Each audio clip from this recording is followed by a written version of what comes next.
have been trying to understand motion, the behavior of moving bodies for centuries. The first man who seriously started this conversation was Aristotle, who was born in Greece. This Greek philosopher was born in 384 BC. In 350 BC, he published a book called Physics.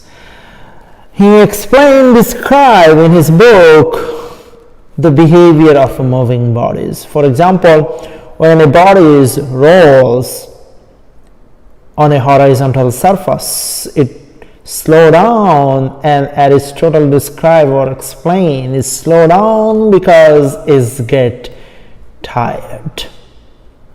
And he also explained the behavior of falling bodies, and he explains that the falling bodies falls with the speed proportional to their weight.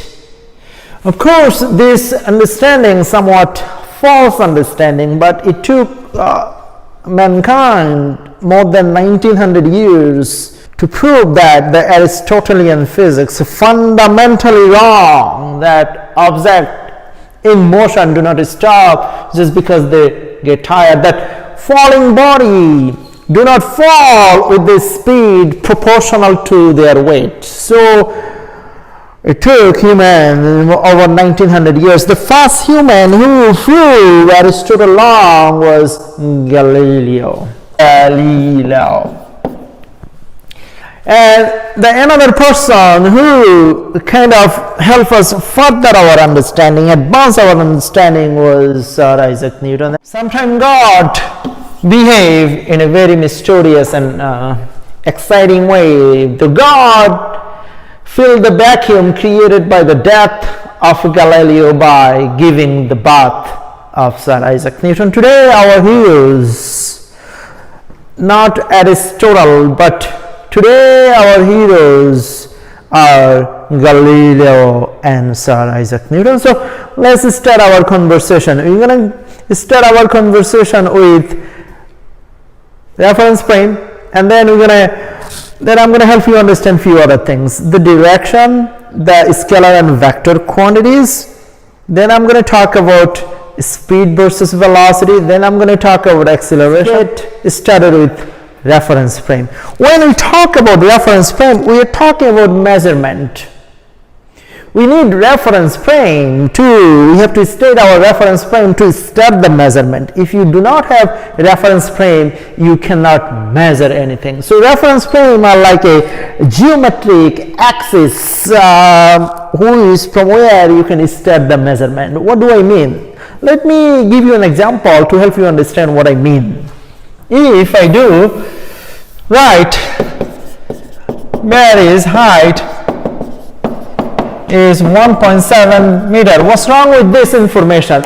There is a fundamental wrong to this statement because it doesn't even make sense. Mary's height is 1.7 meter. With respect to what? With respect to the floor he is standing, or with respect to the high heel he is putting on? You have to state that. If you do not say that his height is 1.7 with respect to the floor he is standing, okay? Or you have to mention that with respect to the high heel he is putting on. So you have to be specific, meaning that you have to state your reference frame. Let me give you a second example. I was in the morning taking a train. I was sitting in the first compartment, and the train was moving 50 meters per second, and I saw a man was moving in the train 2 meters per second. All right, inside the train a man was moving 2 meters per second. Now a few questions I want to ask. The velocity of train with respect to train. With respect to train. Number two, velocity of velocity of train with respect to ground.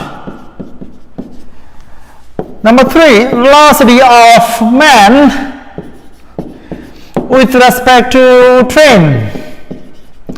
And number 4, velocity of man with respect to the ground. The answer would be different. The velocity of the train with respect to the train is 0. The velocity of train with respect to the ground is 50 meters per second. And the velocity of man with respect to train is 2 meters per second. And the velocity of man with respect to the ground is 50 plus 2, 52 meters per second. Let me give you a third example so you understand what I mean. The third example, this time I'm going to have not only one reference frame, I'm going to have multiple reference frames so that you understand it. You have advanced understanding. So let's consider 3 reference frames and let's first draw it.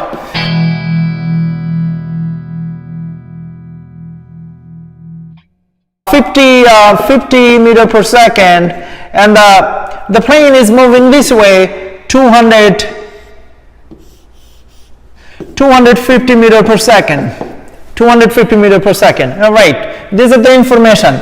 Now I'm going to have a man sitting outside the car. I'm going to have the same man sitting inside the car, not moving. The man is at rest. At all 3 reference frames, the man is at rest, but the man is on the ground, the man is in the car, the man is inside the plane. Now what I want to know a few things. I want to know the reference frame 1, reference frame 2, and reference frame 3. Few things I want to know. Number 1, I want to know the velocity of the ground. Let's make ground green. Let's make ground green and the man blue.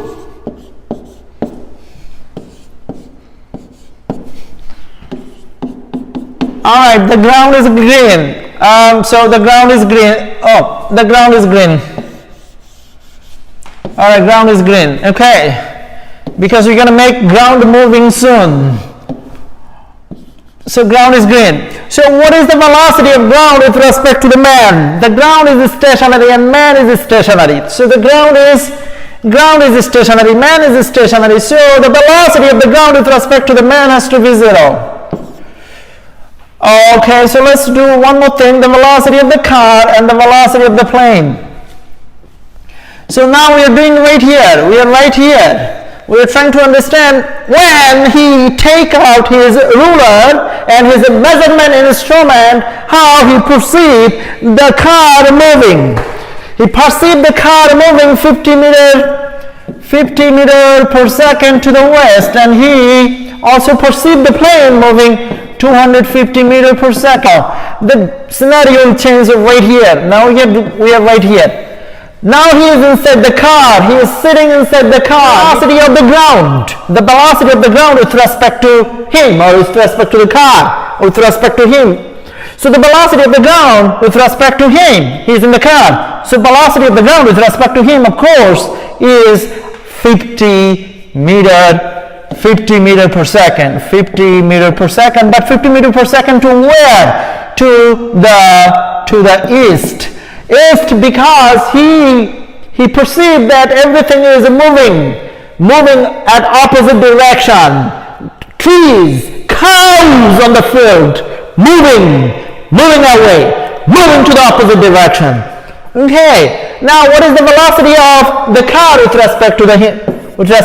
Of course it's 0. And what is the velocity of the plane with respect to him? Let's draw the arrow. This is the velocity of the ground. So velocity of the ground, let's make the velocity of the ground green.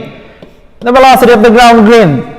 And let's make the velocity of the plane. The velocity of the plane is red already. So since these two are in the same direction, we're going to add them up. So this is 250 and this is 50. So it's 300. It's 300 meters per second to the east. All right, now we're going to go. Now we are here, right here, scenario right here. So the man is in the plane right now. So what is the velocity? What is the velocity of the ground with respect to the man? Now man is measuring the velocity of the ground. The velocity of the ground is, of course, the velocity of the ground is 250 meter per second to the west. Okay, so then we have to draw that. Okay, 250. This is 250 now. Okay, now let's see the velocity of the car. The car is moving this direction. So we can add them up since they are both the same direction. So 300 meter per second to the west. And what is the velocity of the man with respect to the plane? 0 meter per second. Now we're going to talk about the direction. Our second topic.